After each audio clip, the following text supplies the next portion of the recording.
Hey everyone, I'm Tiffany and welcome to Midlife Mama.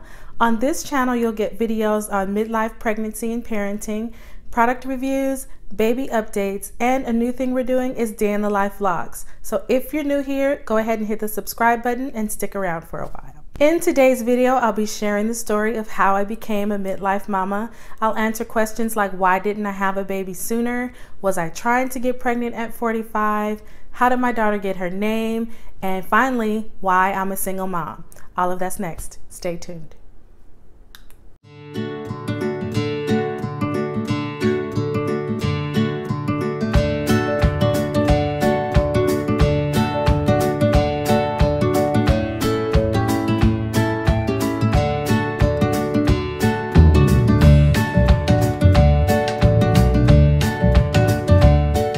So how did I get here? How did I go from an aspiring pastry chef, single and dating, to a single mom at 46 years old? Well, I figured the best way to tell that story is to answer some obvious questions.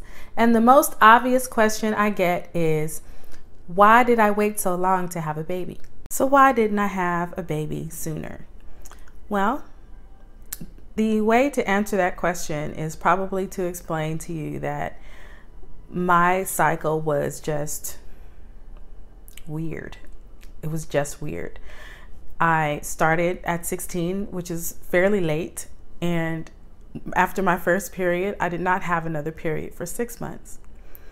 And it continued like that for years, all the way through my 20s, halfway through my 30s. That's what it was. I had 1 or 2 periods a year in that span of time. And also in that span of time, I was in a 4-year relationship and an 8-year relationship. Both of those relationships failed to produce kids. So because of my cycle and the fact that I was in those 2 long-term relationships and never got pregnant, I felt like I was going to have to get pregnant with help. I did talk to a doctor who said that I could get pregnant, but that I would probably have to take fertility drugs or go through IVF. One doctor told me about my cycle that I was amenorrhea. I also was told that I had PCOS.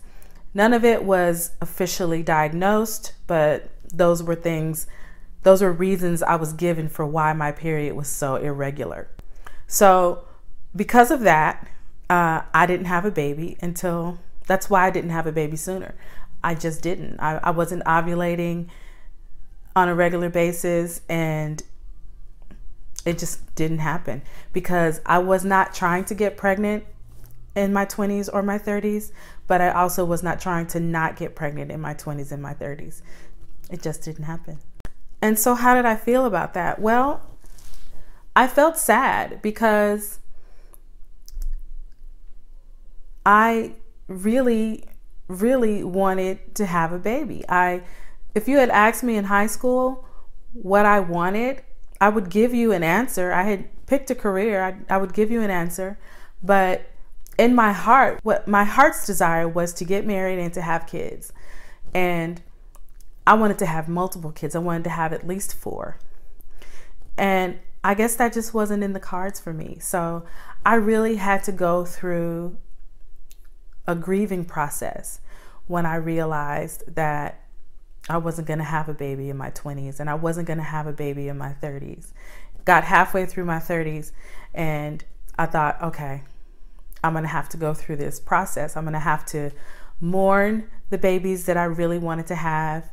So I went through the 5 stages of grief and I got all the way through it to acceptance. And at 37, I just was, okay, I'm good. I'm okay with the fact that I'm not going to be able to have kids. I had my niece, who you see in the vlogs. If you're a subscriber, you see her in the vlogs. And I hoped that maybe I would meet someone who had children and that I could be a part of their life as well. I could be a stepmom. And I got there. I got to that place of acceptance and I was good. I was okay. And I just, wasn't, at that point, having babies for me was off the radar. So the answer to the question, was I trying to get pregnant at 45? Simple answer is no, I wasn't. I was not trying to get pregnant. When I met Nevaeh's father, we had a discussion before we started to, we had a discussion about birth control, and we had a discussion. I told him about my history and about my cycle and about the fact that if I was gonna get pregnant, that I was gonna have to go through help. It would either be through fertility drugs or IVF or something like that. And that was it. I mean, he was like, so it would be difficult, but not impossible. And that's the last thing we said to each other about birth control. And we carried on. We dated for about a year, and about a year in, I discovered I was pregnant. I don't know if it makes any difference. You read articles about the age of the father not mattering, but then you read another article that says the age of the father does matter. So I don't know if it's relevant for me to say this, but he is younger than me by about 7 years. And yeah, before that, I only dated guys who were older than me. So I dated a younger guy, and a year later I ended up pregnant. So I don't know if there is any relevance to that, but there it is. So I got pregnant a year later, a year after dating Nevaeh's father. And when I told him about the pregnancy, there was total silence. I'm talking crickets here. Like, he had nothing to say. I had to drag out of him that he was not planning to have any more children. He was not happy about it. So here is why I'm a single mom. Because Nevaeh's father has decided that he does not want to be a part of her life. And he just vacated. It's just not around. And that makes me very sad. That makes me very angry. And that is another video for another day, because I do plan on doing a video about how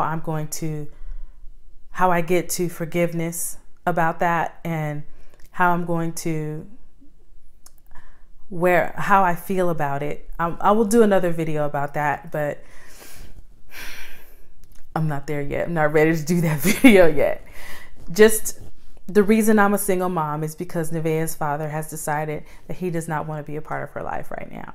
I'm hoping that he has a change of heart before it gets to the place where, like with my biological father, we have a relationship now, but he was not there from my childhood.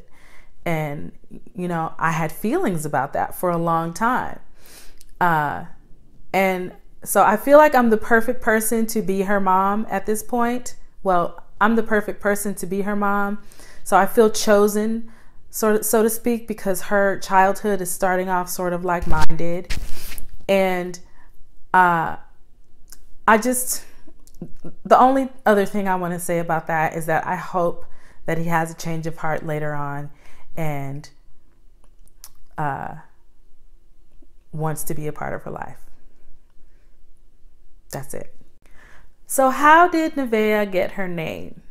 Well, Nevaeh's name obviously is heaven spelled backwards. And there's a combination of things that went on. I considered Riley. I considered Carson because I grew up in Carson, California. And I also considered Nevaeh. And Nevaeh was on my radar because of my niece. She picked that name. But I thought Carson was going to be her name. Like, I had decided on Carson. I thought it was a cool story to tell because you're named after the city where your mom grew up. I thought that was a great little story to tell. But then I looked on a list of 100 names for girls, And Nevaeh was number 45. And I was 45 when I got pregnant with her. So I thought, oh, well, that has to be her name. So that is how Nevaeh got her first name. I wanted to find for her middle name, I wanted to find a name that meant miracle, but I didn't want to be literal about it. So I didn't want to name her Miracle. And Nevaeh, miracle didn't really have a ring to it. So I chose Amari. And Amari means miracle. So her name is Nevaeh Amari. And she carries my last name. So her name is Nevaeh Amari Johnson. And that is the story of how she got her name. She was named by her big cousin, who is my pride and joy, my niece. And yeah, that's it. I think that's an even cuter story to tell than, oh, you're named after the home of the city where your mom grew up. Which, if I had another baby, I would probably use Carson, whether it was a boy or a girl. But Nevaeh is my miracle baby because I really didn't think she was coming. I really did not. When I found out I was pregnant, or before I found out I was officially pregnant, before I confirmed it, I really just thought I was going through menopause. So she is my miracle. She's the baby that I prayed for, the baby that I longed for, and she's my one and only. I don't think that I'll be having another baby, but that's another video. It's another video for another day. So yeah, Nevaeh is it. She's my miracle. So that's why she's my miracle from heaven. So that's why she's named Nevaeh Amari. So there you have it. That's the story. I just had a really weird cycle that corrected itself, and I was able to get pregnant naturally. I don't think that it had anything to do with me because I couldn't have fixed it. I didn't go to a doctor to have anything checked out or corrected. She just got here the old-fashioned way. She's my little miracle. So yeah, that's the story, how I became a midlife mama and how I became a single mom. And you're going to be going on that journey with us from here on out. If you keep watching, if you hit the subscribe button and become part of our YouTube family, you'll see how we get through it, how we go through our days, and how we discover life's adventures together. So thank you for watching. Don't forget to hit the subscribe button while you're here. You can catch up with me and Nevaeh on Facebook, Snapchat, Instagram, and Twitter for day-to-day stuff. And don't forget to check out our day in the life vlogs. We just posted a new one. So thanks for watching again, and we'll see you on the next one. Bye.